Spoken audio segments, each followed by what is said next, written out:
to share something with you. That might put me in a very negative light, yeah. Relationships are not my forte. See if someone grabbed up my wife or something, completely different ballgame. I'll walk away from here, and this has been like a therapy session.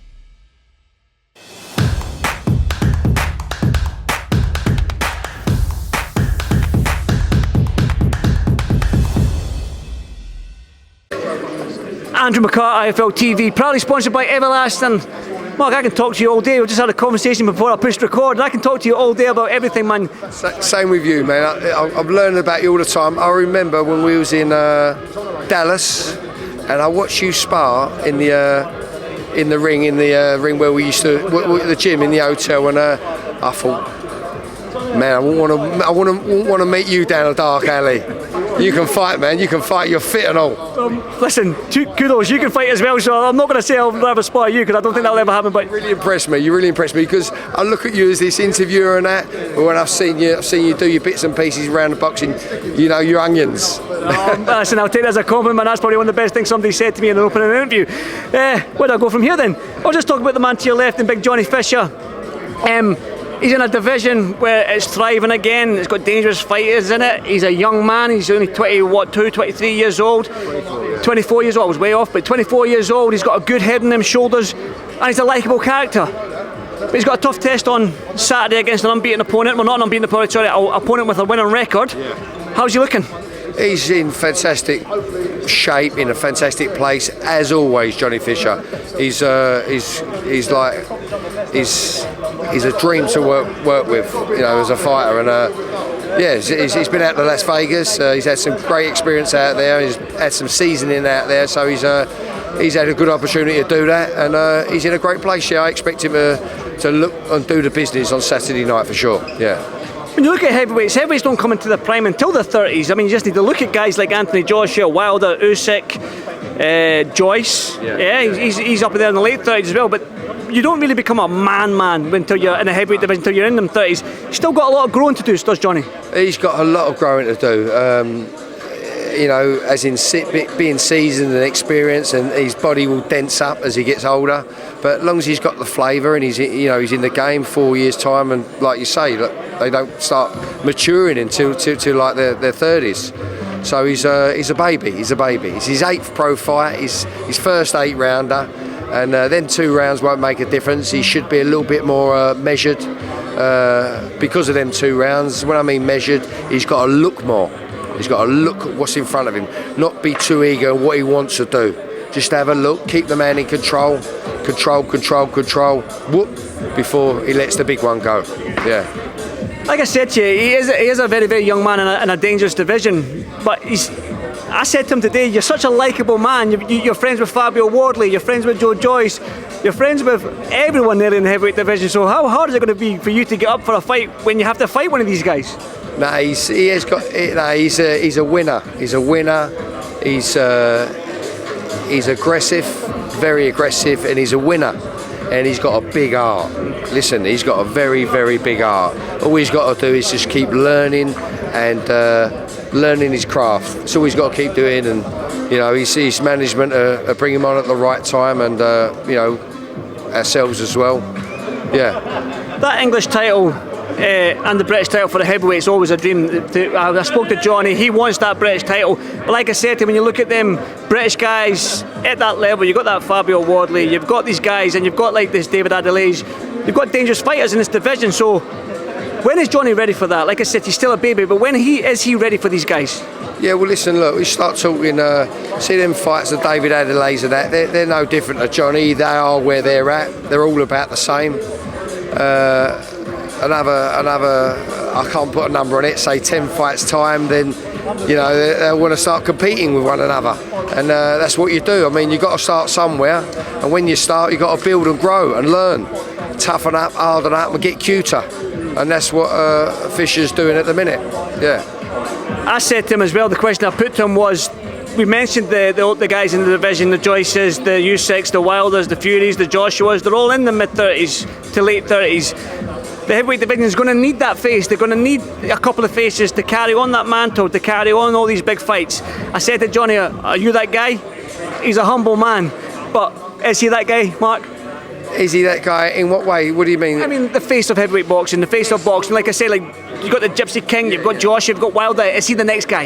Yes. Listen, look, Fisher's he's already got a massive fan base, like Ricky Hatton did when he was learning his, being a young pro, a young novice pro.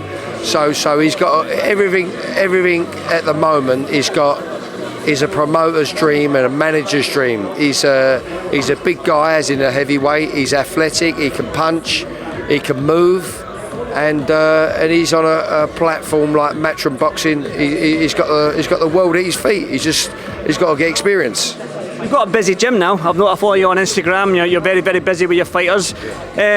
How is it then? How's the mood in the gym? How's the camaraderie in the gym? How's the morale in the gym right now? Morale's always good. I'll be honest with you. It's we're always good. But when they've got fights on, I break them down so they've got their own time. You know what I mean? I feel that's how you get the best out of them. Now and again, we chuck them all in together and we all have a bit of fun.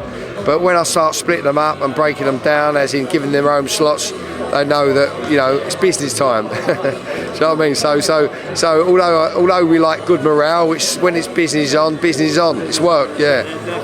Anyone we need to work out for any fight dates coming up for your fighters?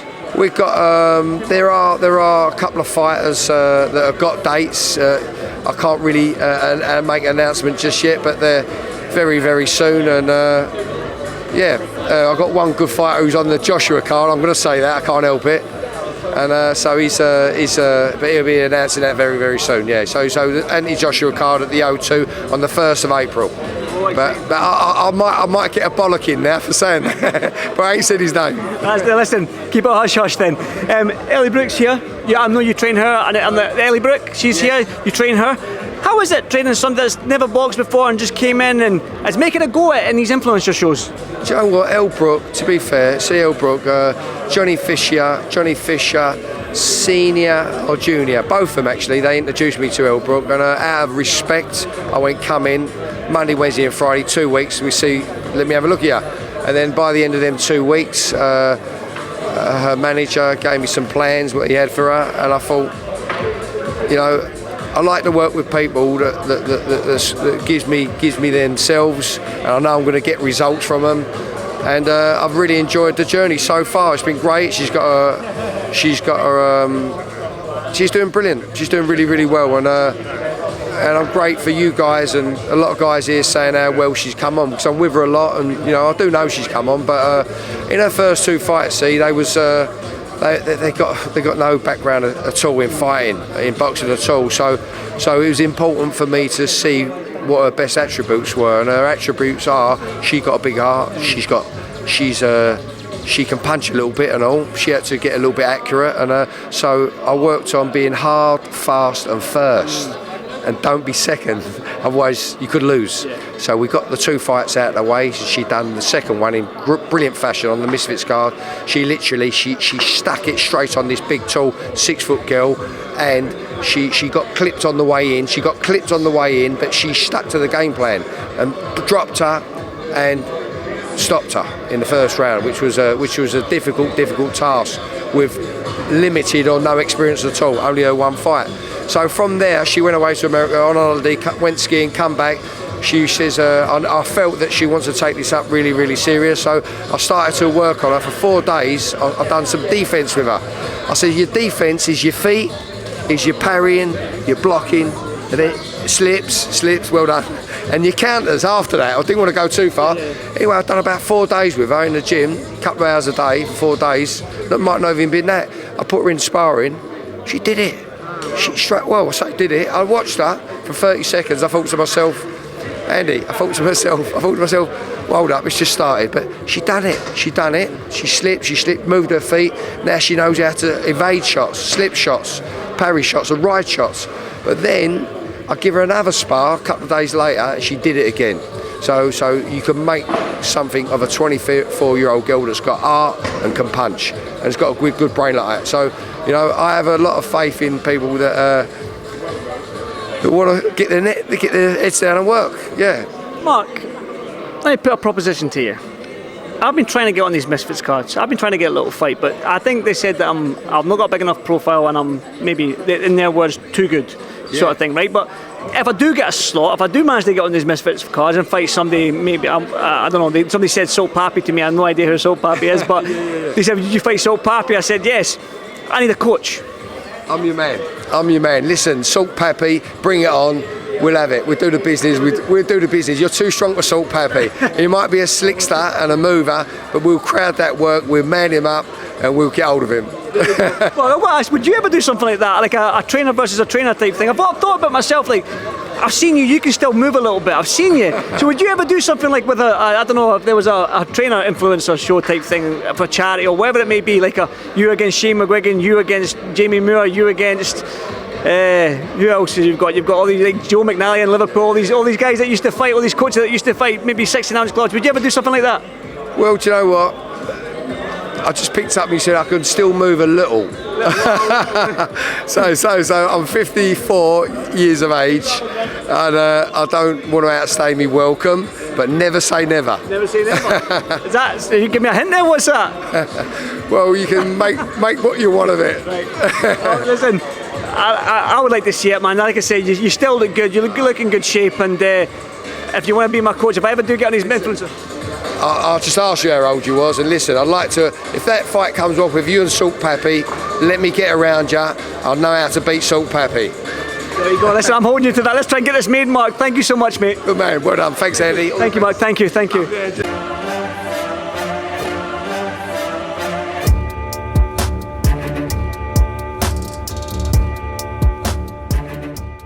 I'm going to share something with you that might put me in a very negative light, yeah. Relationships are not my forte. See if someone grabbed up my wife or something, completely different ballgame. I'll walk away from it, and this has been like a therapy session.